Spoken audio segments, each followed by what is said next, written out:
Town of East Lyme, notice of special town meeting.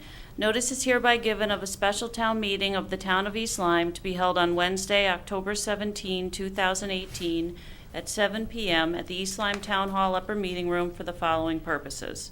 1, to approve a special appropriation to CNRE Fund 32 with remaining funds available from the Board of Education 2017-18 general fund budget in the amount of $25,000 and establish an account entitled ELHS Turf Field Replacement. 2, to approve a special appropriation in the amount of $597,544 from the final ECS grant as follows. $597,544 to revenue account 0102-200-201 ECS and budget accounts $203,503 to account 0101-114-100-127 health insurance and $394,544 to 0194-999-000-001 Board of Education. 3, to approve a special appropriation for the purchase of a 2019 Ford Escape from Columbia Ford in the amount of $22,806 from a budget account to be established titled Vehicle Building Official and Revenue Account 0105-500-501 Building Permits. Vehicle is for the building official and purchase is contingent on the town receiving the Costco building permit fees in October of 2018. Number 4, to transact any other business proper to come before the meeting. This was dated at East Lyme, Connecticut, the 3rd day of October 2018. Was recorded in the town clerk's office, posted on the signpost, and recorded, advertised in the day paper. Thank you, Madam Town Clerk. As usual, we go over the ground rules under Connecticut General Statute 7-6. To vote in this special town meeting, you must be an elector of the town or 18 years of age, a U.S. citizen, and own taxable property in the amount of $1,000 or more. Under Connecticut General Statute 9-360, any person who votes but should not vote may be subject to the following: a fine of not less than $300 no more than $500, and prison not less than 1 year no more than 2 years, disenfranchised, or all of the above. If you wish to speak at the town meeting, please come to the podium and give your name and address for the record. I appoint the registrar if we need a teller and checker. I think that's all we need to do for now. So we'll move directly to the first item on the agenda, which is to approve a special appropriation of CNRE Fund 32 with remaining funds available from the Board of Education 2017-2018 general fund budget in the amount of $25,000 and establish an account entitled East Lyme High School Turf Field Replacement. Is there a motion? So moved. Mr. Siri, is there a second? Second. Mr. Solano, is there any discussion?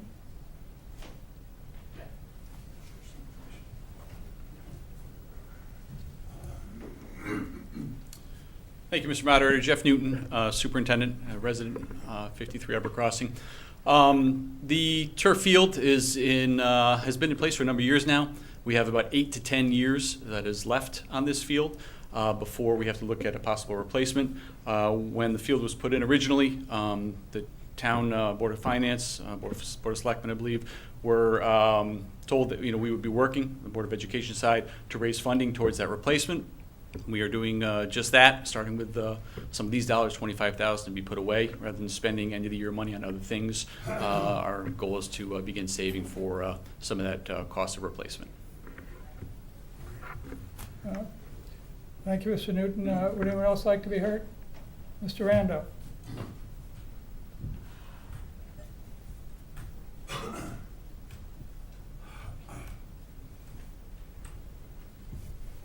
Ronald Rando, 194 Boston Post Road, East Lyme. One question, Mr. Moderator.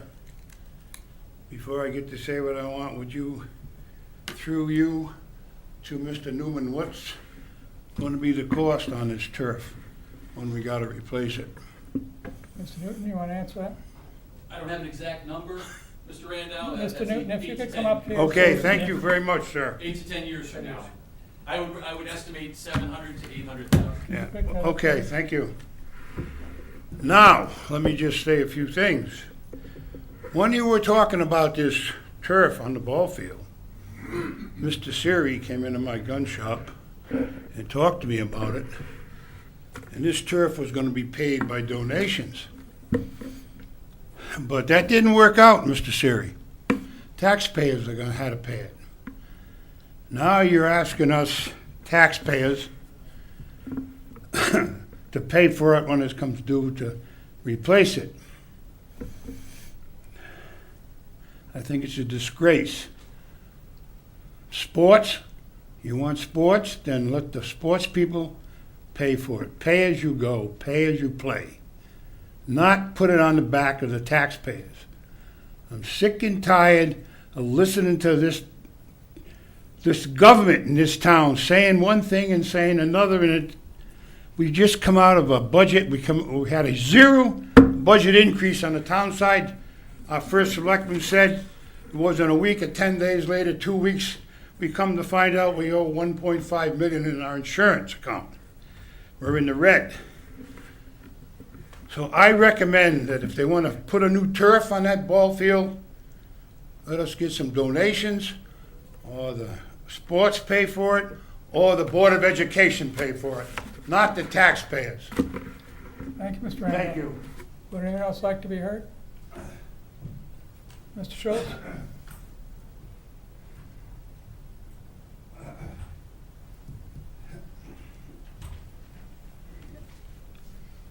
Good evening, Mike Schultz, Lovers Lane, East Lyme. I too have information and gathered information, seen information relative to the artificial turf. There was a plan that was put together, a fundraising plan that I don't know the exact terminology for it, but the plan was, it was quite detailed of how the artificial turf, or not the sports complex itself, but portions thereof, was going to be done by fundraising. And a part of that caveat said basically that whatever the town wouldn't contribute, the fundraising would. Well, the whole project went before the town. Of course, the town passed it with a go-ahead, so that kind of null and voided the plan for fundraising. So now I read in meeting minutes that Mr. Newton felt and feels, according to the meeting minutes, that the artificial turf should be replaced by the town, that we should cover that nut. I totally disagree with that. I think Mr. Randall has got some pretty good points about pay for play. Our sports is running well over $1 million. And those participants in the after school, such as the coaches, they get, not only do they get their salary increases, they get the cost of living increases associated with even the after sports activities that they support. So this is getting crazy. And now we're looking at $25,000, and I'm really having a difficult time trying to comprehend where that's coming from, because at one point it was stated that under funding, the fund so far had gotten $4,000. So through you, Mr. Rada, where's the other $21,000 actually coming from? If someone could answer that for me, please. Would anyone like to answer Mr. Schultz's question? Mr. Newton?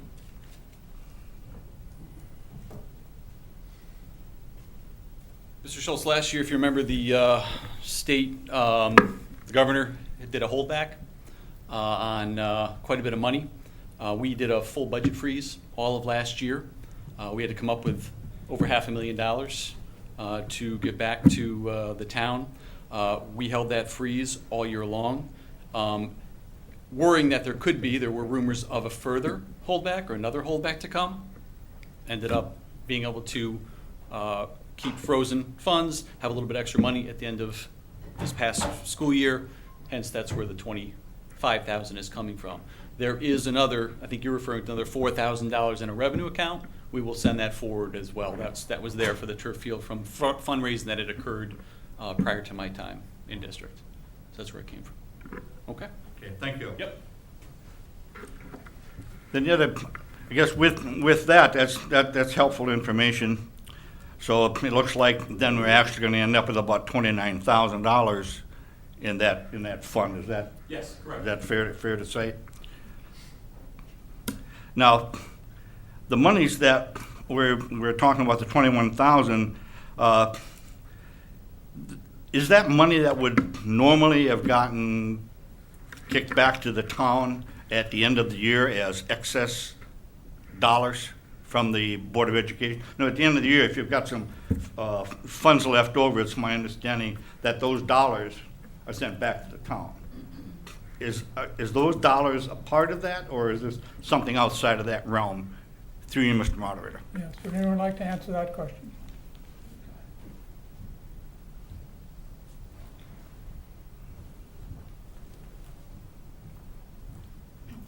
Anna Johnson, Director of Finance and resident 12 High Street. If the funds were not being specifically appropriated to a CNRE, they would become part of the operating result of the general fund. So then how can we take that money and put it in here? By way of the special appropriation before the meeting this evening. That's what we're voting on tonight.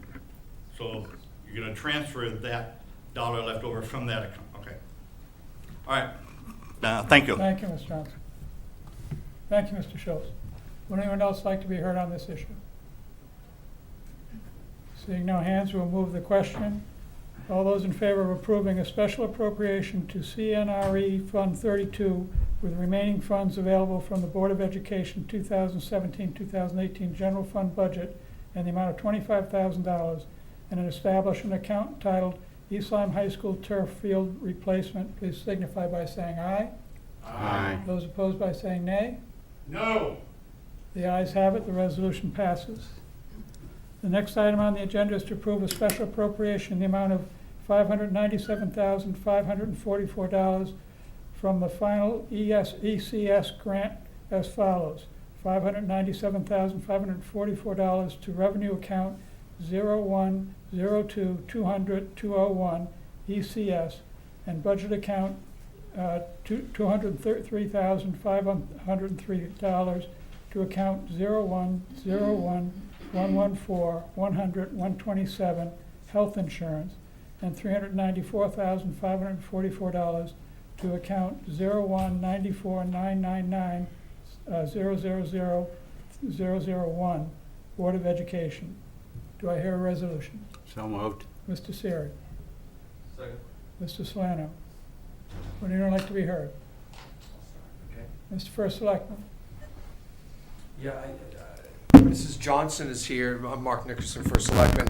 Mrs. Johnson, our Finance Director, is here to explain any detail that we might need on this evening. I'd like to also throw in the Board of Finance and put in their motion an extra caveat that we're going to adhere to, which is we can't transfer this ECS money. That means educational cost sharing money, which is it's state monies. We will not perform this duty that we're about to vote on this evening until we actually received the first installment of the ECS money, which is scheduled to be sent out on October 31st. So just an added assurance that we receive the money before we go ahead and do this was the purpose of the Board of Finance amendment to this, but just wanted to clear that up as well. So we would adhere to that, but we'll be voting on as the motion stands this evening, but we'll also we'll adhere to what the Board of Finance also requested. Mrs. Johnson, you wanted to explain this in detail?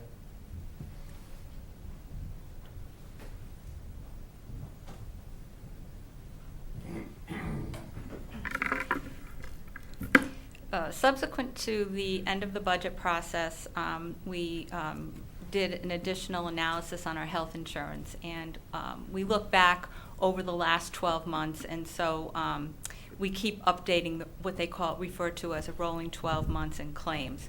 And when it got towards the end of the fiscal year, our claims were just going up much more than what the renewal was at the time that we put the budget together. At budget time, we were looking at a 17% health insurance increase, and we actually ended up with a 28% renewal increase. And so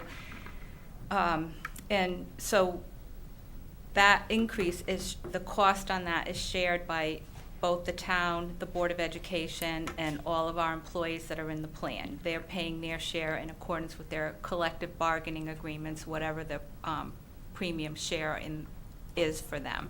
And so because of this increase, both the town and the Board of Education, we did not have enough money in our budget. At the same time, we received updated information on the state grants, and we found that we were getting the $597,544 additional in education cost sharing funds. So at the time that the Board of Finance was setting the mill rate, there was discussion on actually increasing the education cost sharing projection in our budget so that we could have a lower mill rate. But knowing that this increase for the health insurance would be coming forward, we left the revenues the same with the plan to do an additional special appropriation to increase the ECS revenue along with both the towns and the Board of Education's health insurance budget amounts. Thank you, Ms. Johnson. Would anyone else like to be heard? Mr. Rando?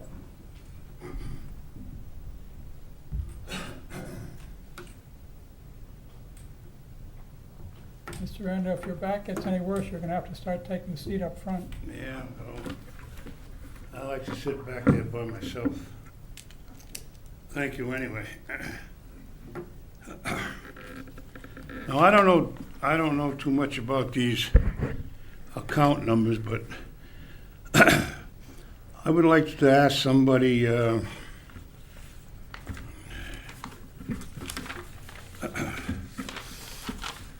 these account numbers that's on there. Where is this money coming from? What account is it coming? What accounts is this coming from? Can somebody answer that? I hope.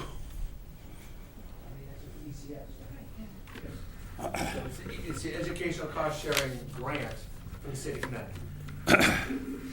So it's another grant you're getting from the state. Is that what you're telling me? We get a lot of money. I know you do. You're in Hartford all the time looking for money. I don't know how the hell you run the town. But anyway,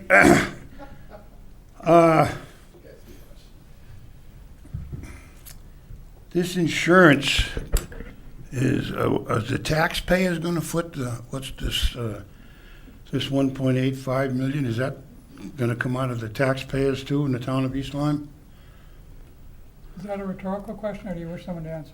I would like an answer, sir, Mr. Moderator. Okay, would someone like to answer that?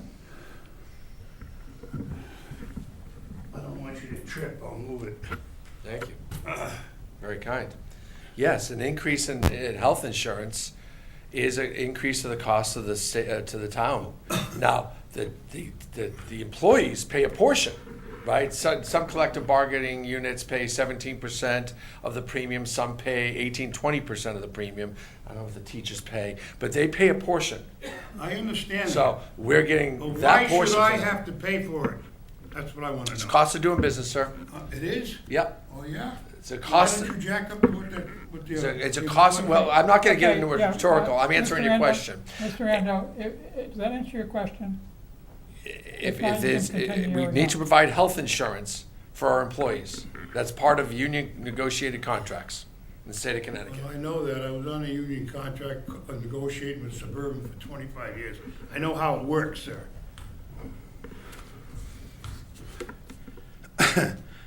So, you know, I talked about people 65 years old going on Medicare, and you can't do it because the federal government says we can't. Well, I think all new town employees being hired should be told that they have to retire at age 65 and go on Medicare. Would save the town a lot of money. Now, I don't know, we come in at a zero-base budget, and all of a sudden, a week and a half later, we're 1.5 million in the red in the insurance account. Nobody knew that. Somebody's not doing their job, as far as I'm concerned, and it's falling back on the taxpayers again. So I think it's about time to renegotiate these contracts and make these employees, education and town, pay more for their insurance. Thank you, Mr. Rando. Would anyone else like to be heard? Mr. Schultz?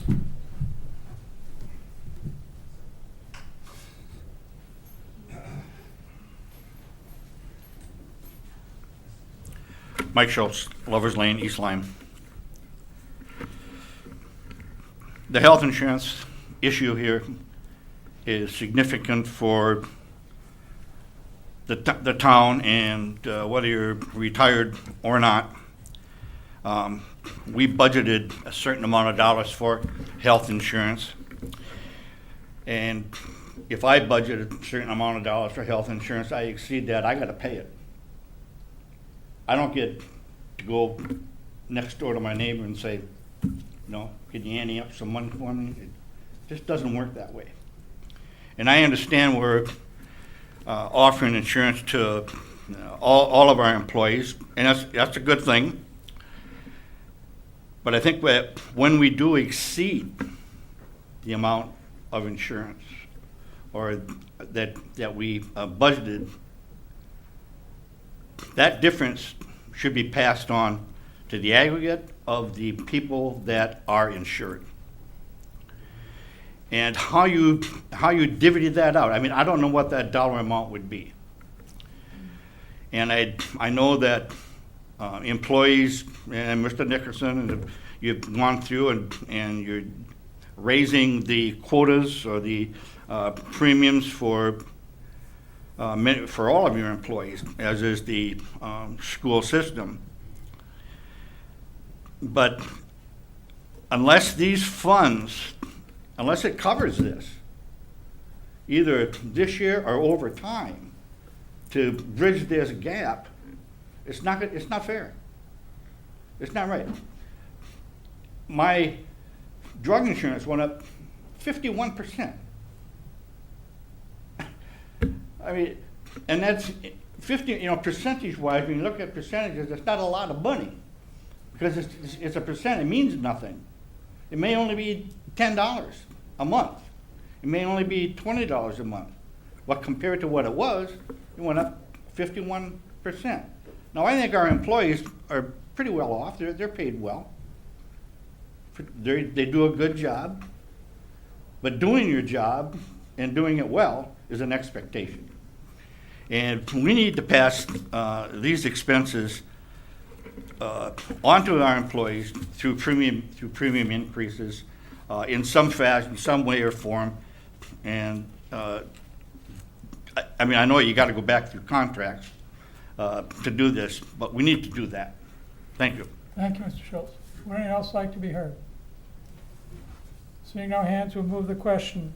All those in favor of approving a special appropriation in the amount of $597,544 from the final ECS grant as follows: $597,544 to revenue account 0102-200-201 ECS, and budget accounts $203,503 to account 0101-114-100-127 health insurance, and $394,544 to account 0194-999-000001 Board of Education. Please signify by saying aye. Aye. Those opposed by saying nay. No. No. The ayes have it, the resolution carries.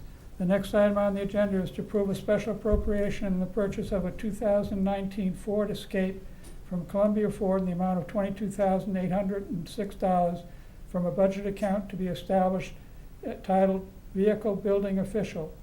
and revenue account 0105500501, building permits.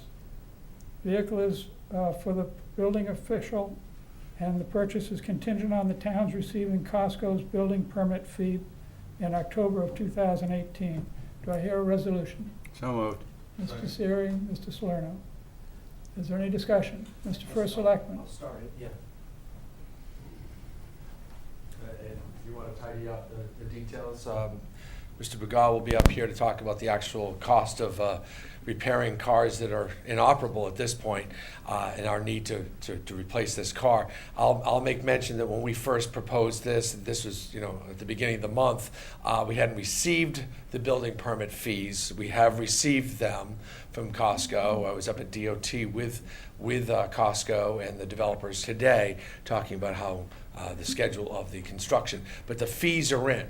So we've received over $200,000 in building permit fees for this one project, and what we need to do is, what we'd like to do is pay cash rather than the added interest that can be added on over a 5-year, 60-month note. And we have an opportunity to do that with this money. We don't want to spend it all. We don't want to go out and just have a shopping spree, but we have a real need for our building inspector to have reliable wheels as we're putting 3 schools together and a huge project at Costco and many other building permits going on around in town that he needs to get to, and we don't have reliable transportation for him. We usually hand down the cars, but the hand-me-downs have been handed down, and we don't have an operable vehicle right now. And the one that we are borrowing right now isn't appropriate. Joe, do you want to add something to that, or did I just take your line? Yeah, if there's any questions, you can answer the details. We went to state bid on this. Columbia Ford is the state bid. We tried to go local, but the local provider couldn't match the rate or the ask, which is a 2019 vehicle.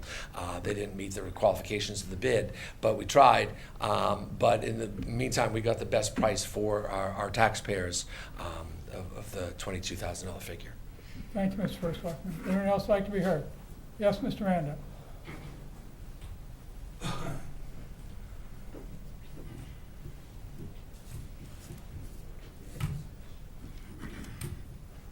You need my name again? No, you're fine. We know who you are, Mr. Randa. What's that? We know who you are. Oh. I'm a great one for doing business in our town. I like to spend my money with business people in town. Do you have the price from the Ford garage on this vehicle? The bid? What? Mr. Brewer, if you're going to answer it, come on up to the podium. You're talking about Crest Ford? Yes, sir. We asked Crest Ford for a price for a 2019 Ford Escape. We asked we went with a state bid. They gave us a price for 2018, which was $300 more for a year-older model. And they said they couldn't get us a 2019 price when we had it in our hand from another vendor, so I'm not sure what they were talking about. They couldn't get us the price. Thank you. Mr. McGraw.